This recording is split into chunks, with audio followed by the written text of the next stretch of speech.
Bienvenidos al Eco de Dios, el cautiverio del alma o la cautividad del alma, y esta vez trayendo a sus vidas la enseñanza acerca de el cautiverio de la soledad.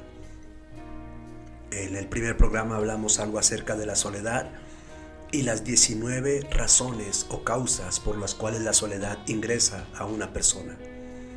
En el siguiente programa, que fue el programa número 2, mi esposa mencionaba acerca de los 7 tipos de la soledad y desarrolló uno a uno esos tipos de soledad. Ahora yo quiero en esta mañana continuar con lo que en el programa anterior mi esposa habló acerca de los 7 tipos de la soledad. Pero voy a hacer unos ejemplos de eso, cómo se manifiesta la soledad en esa persona en una de esas áreas. El primer tipo de soledad que enseñábamos ayer o en el programa anterior fue la soledad voluntaria. Y la soledad voluntaria la encontramos en Primera de Reyes. Voy a mencionar como una persona, el ejemplo de una persona en la Biblia que ingresó a la soledad voluntaria, es decir, que voluntariamente entró a soledad. La soledad voluntaria, 7 ejemplos de los 7 tipos de soledad en una persona. La soledad voluntaria. Primera de Reyes, capítulo 19, verso 3. Viendo pues el peligro, se levantó y se fue para salvar su vida, y vino a Berseba, que está en Judá, y dejó allí a su criado, y él se fue por el desierto un día de camino, y vino y se sentó debajo de un enebro, deseando morir, diciendo: basta ya, oh Dios, quítame la vida. Este es el gran profeta Elías, quien siempre estuvo acompañado no solamente de la presencia de Dios, sino siempre estuvo acompañado de un criado o de un siervo, de un servidor que estaba acompañándole siempre al profeta Elías. El profeta Elías nunca estuvo solo, siempre estuvo con Dios y con un criado, pero llegó una etapa de su vida donde el temor, el miedo, la frustración lo llevaron a ingresar a la soledad voluntaria. Y vemos aquí que el verso 3 dice: y dejó allí a su criado y luego siguió su camino. Voluntariamente Elías decidió entrar al desierto solo. Decidió separarse de la persona que le estaba acompañando, y esa es la razón por la cual el proceso que vivió Elías fue un proceso de depresión muy fuerte, porque ahí encontramos que cuando él queda solo y trata de salir del problema que tenía solo, la soledad comienza a destruirlo, y en el desierto solo comienza a desear morir. Hay 2 cosas importantes aquí. Primero, Elías comienza a cortar la relación con Dios, y número 2, Elías comienza a separarse y a aislarse de las personas que le podían o estaban dispuestas a acompañarle en su proceso. Número 2, mi esposa hablaba de la soledad impuesta. ¿Cuál es el ejemplo que tenemos de una soledad impuesta? Estamos marcando la diferencia. La soledad voluntaria, yo decido quedarme solo, separarme de la gente y llevar mis procesos solos. No necesito de nadie. Ahora, la soledad impuesta. Jueces capítulo 11, verso 34. Entonces volvió Jefté a Mizpa, a su casa, y he aquí su hija que salía a recibirle con panderos y danzas. Ella era sola. Era su única hija, y no tenía fuera de ella ningún hijo y ninguna otra hija. Y cuando él la vio, rompió sus vestidos diciendo: ay, hija mía, en verdad me has abatido, y tú misma has venido a ser causa de mi dolor, porque le he dado la palabra a Dios y no podré retractarme. Ella entonces le respondió: Padre mío, si le has dado palabra a Dios, haz de mí conforme a lo que le prometiste a él, ya que el Señor ha hecho venganza de tus enemigos, los hijos de Amón. Y volvió a decir a su padre: concédeme esto, déjame por 2 meses que vaya y descienda por los montes y llore mi virginidad, yo y mis compañeras. Él entonces le dijo: ve. Y la dejó por 2 meses, y ella fue con sus compañeras y lloró su virginidad por los montes. Pasados los 2 meses, volvió a su padre, quien hizo de ella conforme al voto que le había hecho Jehová, y ella nunca conoció varón. Resumo: Jefté le prometió a Dios que si le daba la victoria en esa guerra, le ofrecería como sacrificio o le ofrecería como ofrenda lo primero que se encontrara con sus ojos. Y después de esa victoria, la que le sale al encuentro es la hija, la única hija que tenía. Era un pacto que no se podía quebrantar, una mujer con sueños, una mujer con proyecto de vida, con el deseo de casarse como muchas mujeres. Y aquí vemos una soledad impuesta, es decir, por el pacto que hizo Jefté sobre su hija fue, permítanme usar una palabra, condenada a vivir el resto de su vida sola, sin conocer hombre, sin poder salir de su casa. Ella quedó el resto de su vida aislada y separada. Eso es lo que se llama la soledad impuesta, como lo explicaba mi esposa, cuando una fuerza mayor me conduce a ello. Número 3, ejemplo de la soledad involuntaria. Segunda de Samuel 23. Cuando David regresó al palacio en Jerusalén, puso a las 10 concubinas que había dejado a cargo del palacio en una casa bajo vigilancia. David se encargaba de ellas y les daba de comer, pero nunca volvió a acostarse con ellas, y allí permanecieron como si fueran viudas hasta que murieron. Soledad involuntaria. Estas mujeres no querían estar solas, estas mujeres no querían ese estilo de vida que tenían, pero dentro de la soledad involuntaria fue una acción ocasionada por David, por una circunstancia que las obligó a permanecer el resto de su vida solas. Número 4, la soledad emocional.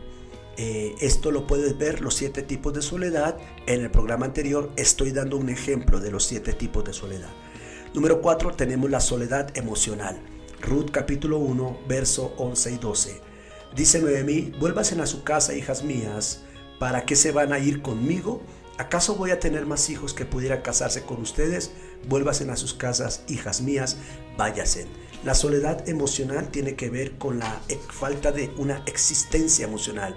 Me siento solo emocionalmente, no tengo la capacidad de darte sentimientos, de darte afecto. Y Noemí cayó en una desgracia, en una crisis tan fuerte, que ella comienza a experimentar una soledad emocional. Es decir, ella, aunque tiene a Ruth y a Orfa a su lado, ella siente que necesita estar sola porque no puede brindar emocional o sentimentalmente. No tiene la capacidad para brindarle algo a ellas. Número 5, la soledad existencial. Génesis capítulo 32, verso 22 dice: y se levantó aquella noche y tomó sus 2 mujeres y sus 2 siervas y sus 11 hijos y pasó el vado de Jacob. Los tomó pues e hizo pasar el arroyo a ellos y a todo lo que tenía, y así se quedó Jacob solo. La historia de Jacob llega a un punto donde no sabe si existe. Soledad existencial.